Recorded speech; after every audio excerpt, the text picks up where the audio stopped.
welcome. My name's Maud. I am Spaz. And I'm R-ZIM. And we're going to be playing some Super Smash Bros. Brawl. Let's have a Kirby character face-off. Kirby versus DDD. Kirby always beat DDD, and he will once again. Well, this is DDD's revenge. Let's see if he can make King DDD's Waddle Doos right back at him. First, you're not supposed to be here. Yeah, first is the Gordo. The Gordo. Hold on. Let's settle this original Kirby. There we go. Ah, Again. Beam Kirby. Again. Where's that Beam Kirby? Okay, and now to seriousness. Come on, Kirby. Oh, he toadstooled you. DDD, you gonna take that? Big deal. He has more higher percentage than I do. This is true.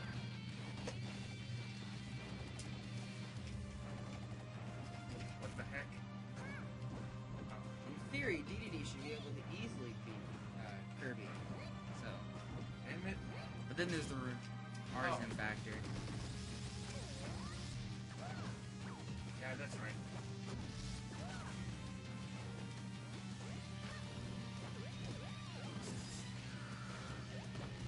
So a moment ago, R-ZIM asked me if there's any new news on Super Smash Bros. And if they're making another game. And it's kind of old news, but for those of you who don't know, a new Smash Bros. Game is on the way, and it's going to be made by HAL Studios. And the reason why it's not being worked on right now is because they're working on Kid Icarus, Uprising for the 3DS. And they said that once they're done that game, they'll be working on the next Smash Brothers. Cool thing about this next Smash Brothers, it'll be cross-platform between the 3DS and the Wii U. So that's nice. The only downside I can see is that it's going to take a long time before that game comes out, because if you look how long it took Brawl to come out, it was like almost 7 years. And it was worth the wait. It was worth the wait, but in 7 years from now, how old am I going to be? 20-something? So, you know. Well, who knows? Yeah, exactly. You know, maybe they'll just port it or something, which would be a dream come true, because I think this game is perfect. Except for my but, yeah. So that's cool. Come on, Kirby. What do So- you expect from the yellow marshmallow? A lot. That's what. So are either of you guys interested in the PlayStation Vita? Yeah, of course. I'm like, if I have my chances of getting it, I'm definitely gonna get the one game that was Persona? featured. Yeah, Persona for the Golden. Not to be illegal or anything, but if you do get a PlayStation Vita, we can both pay 50-50 and both have it on the Vita, eh? You can, like, play it first, and then when you're done with it, I'll play it. But when you buy the... That was not chain grab. I'm still trying to show the people here that, you know, I'm not BS. DDD's not dead? No, I'm trying to demonstrate chain grabbing, but I think R-ZIM and Mod finally know how chain grabbing works. Well, we understand it, but, like, if you look at his percentage, it's really high for any kind of DDD. Yeah, but even so, I was trying to demonstrate and run off right when the match started. But Yeah. Wow, this is... wow, We're what's having an happening? off day here, man. 3 stocks, high percentage. There we go. Very nice. Yes. Also, Thank you for this. I think you see. can. Like, you know... What was I talking about? Oh, when you buy the PS Vita, what model are you going to get? Are you going to get the $250 one that is Wi-Fi only? Or are you going to get the $300 one that's Wi-Fi and 3G? What difference? Well, which one's the better one? Well, the better one is the more expensive one, the PlayStation Vita 3G. There's no hardware differences, really. The only difference is that the PlayStation Vita 3G is connected to the internet around the world, whereas the Wi-Fi only model is only for at your house or a cafe or whatever you happen to get Wi-Fi at. You understand? Yeah, I see. So that's interesting, and they finally at CES announced how much a month it'll cost for AT&T. Oh! Wow, what a spike! But yeah, they And finally- and the Super DDD wins again because he carries Waddle Dee in his pocket, and Waddle Dee wants DDD to win. Alright, so now it's gonna be me versus Spaz. Alrighty. I think that's something to talk about. Alright, just to finish what I was saying, it'll cost $25 a month for internet around the world with AT&T's plan. One of the coolest things I find is that $25 isn't too bad, but the best part is that it's contract free. So say you're going on a trip to Australia for a month and you want internet because you don't know if you're going to have internet there. One thing you could do is you could sign up for only a month for $25. You know, you don't have to sign like a yearly contract. It's okay. Stop trying to dodge this. Hey, chain grabs. See, Okay. this is proof that I can definitely chain grab. I'm totally not BSing you guys. Now, What the? there Oh my god. you go. I That's still. that's the Spaz I know. I have yet to make a good impression on these people. I keep saying, you know, out of the three of us, I'm supposed to be the best, and yet I never win. But I'm not best by much of a margin. Both of these guys No! How did I fall for such a? are. We're Star Fox characters. We can't recover.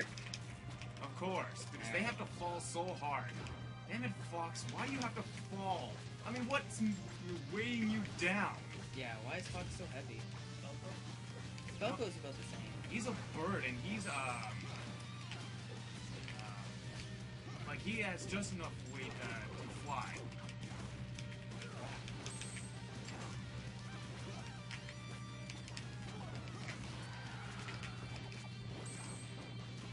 Yay, slipping! So today, I basically, after watching Apex 2012, discovered mostly all of Snake's weaknesses.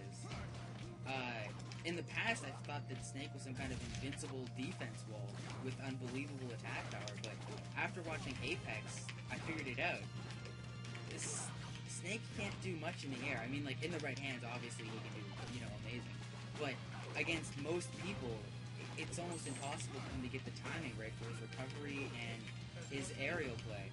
Most of his good attacks are fast attacks. Yeah, and they take a long time to use, and then they also stay. He's very inactive in the air. He doesn't move around too much. Can't do smash attacks. Yeah. So I was watching Apex, and I was really surprised to see like all this new talent that's been showing up. Like for example, not to be racist or anything, but there are these 3 Japanese guys that came this year, and we had thought that the guy who almost won last year was the best in Japan, but really he's like out of the top 5, he's number 5. So there are like 3 guys that are higher than him, and they did like so good. And that's not even like the worst part is that they ended up winning. The Japanese won the Brawl tournament for Apex 2012, but Oh, what the hell? the worst part is that there's still one guy in Japan. I think his name is not QB. It's 9B. 9B is his name. And supposedly he's the best in Japan, like by a huge margin. So I'm having a hard time believing that you're gonna have to cancel out your character. No, I'm not. There you go. Why do we not do this? I can't commentate. Let's both do Pokemon. Yeah, Actually, I'll be Pokemon Lucario. battle. I'll be Lucario!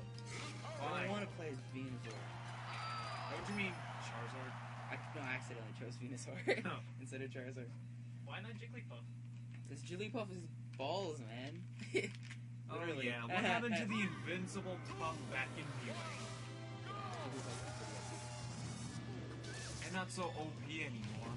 Yeah, he's pretty okay now, but Well, he's one of the better characters in the Hyrule tier. So, what to come? I've got nothing. We'll talk about your opinions on it. Why is this game so much better than any other fighting game you played? Well, let's just... Well, I never played, We'll start off with your first experience. Well, first time I saw Smash Brothers, I thought it was a pretty fun game. And that was looking at the Super Smash Brothers 64, one, or whatever you may call it. I think it was pretty decent. Then I saw Super Smash Brothers Melee, which was pretty amazing. But but some of the there were some flaws. Well, not that I'm implying that it's a bad game, but you know, by character-wise, like most of them are so similar to the original. Yeah, game. lots of clones. Yeah, and the same thing with Super Smash Bros. Brawl. First time I played it, I thought it was already an amazing game. I assumed it was better than Melee, but no. The one thing that a lot of people complain, to start off with, most people complain about characters and there's no wave dashing and whatnot. That was at the time, that's what most people complained about. They did not come up with anything more reasonable. Until eventually, one guy on YouTube commented it lost its fast action gameplay. And what I realized is that a lot of people love games that involve that involves fast-paced motion. Even in first-person shooters. Yeah, the Twitch shooters and the arcade shooters are much more popular And that than the well-thought-out team-based shooters. Yeah, it's basically the thrill is what catches which you can live. Yeah, I doubt it.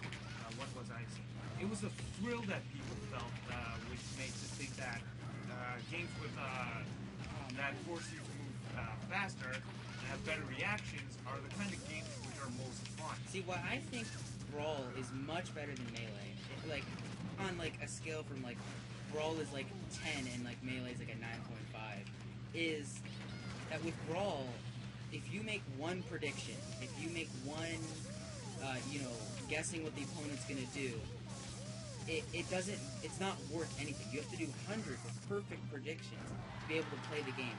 Whereas with Melee, you make one good prediction and you've won the match. Basically, let's say 5. But you have to make hundreds in Brawl. Hundreds of perfect predicting what your opponent's gonna do to even do remotely well in the tournament setting. Whereas in Melee, it's just one good prediction and you're pretty much, have the advantage. Hence, why... So, like, pattern recognition and stuff like that requires, like, good predictions, that matters a lot more in Brawl, and I think that's a skill that's a lot better than reaction times. Indeed. Plus, Brawl has this retarded buffering. Like, it's retarded, but it adds to the... Like, you know, like, what's going to happen, like, well before you even do it, because they have this weird, like, half-second buffering between every attack you put in and the time that it actually appears on screen. Unlike in Melee, where it's almost instant.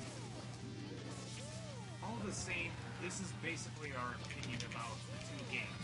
I still like Melee and, actually, I still like all of the Smash Bros. Games, even the first one in its own way, how it appeals to me. I was actually... First Smash Bros. Game, classic. Fun to play, especially if you know someone. Smash Bros. Melee, also fun.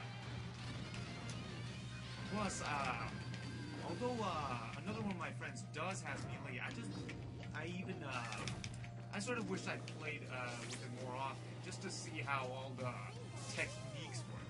Brawl, I already have these guys here too. Yeah, that's basically why we play Brawl over Melee, because we just happen to all own Melee, or Brawl. The only people that I know that own Melee is, like, this guy in Hamilton, that's about it. Like, me and my brother played Melee, but not at any kind of serious level. So we never really got into it. Yeah? Just like, I don't know, a lot of characters can use it. There's just a large buffer between. But yeah, we're not really biased, it's just that we like Brawl more. Like, I played Melee at launch and all the way until Brawl came, but I was too young to really understand any of the deep combat in that game. You know, like my only gripe with Brawl is that it doesn't have Roy. Yeah.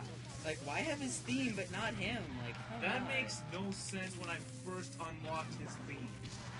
The one that was featured in, I forgot what that Fire Emblem game is called. Sword of Seals? I think so. Yeah. And then they have his theme here, but not Roy. Instead, they replaced him with Ike. It was not replaced, just Ike is more... Yeah, I understand, but he could have been a superb addition, and Roy could have just at least had his move swap. Yeah. Ganondorf I mean, he had his sword. He pulled out a sword a bunch of times in the previous Zelda games, like Ocarina of Time, Wind Waker, and even Twilight Princess. I don't know what Skyward Sword has. No, he's not even in the game. Oh, I never played it before. But thanks for spoiling. Well, no, like the. But anyways, it just boggled my mind to no end that he's still no different than Captain Falcon in this game. Like, Yeah, and why pull a sword out of his ass but not fight with it? Well, I think that makes him more manly. Like, why use a sword when you can just use your bare fists instead? Like, it doesn't add to his character or anything like that, but I just think it makes him cooler. Like, he could be using a sword, but he chooses not to. It's not like he's too retarded. I just think he's just, fuck swords, I can take these guys without it. That's why he's the They could have bottom at tier least character. gave him different attack patterns. While they still did switch to his moves, it still makes me feel that he's a semi-Captain Falcon clone. Yeah. Alright, well, that was another episode of Super Smash Bros. Brawl. My name's Mai. I am the quotable man, Spaz. I'm R-ZIM. Have a nice day!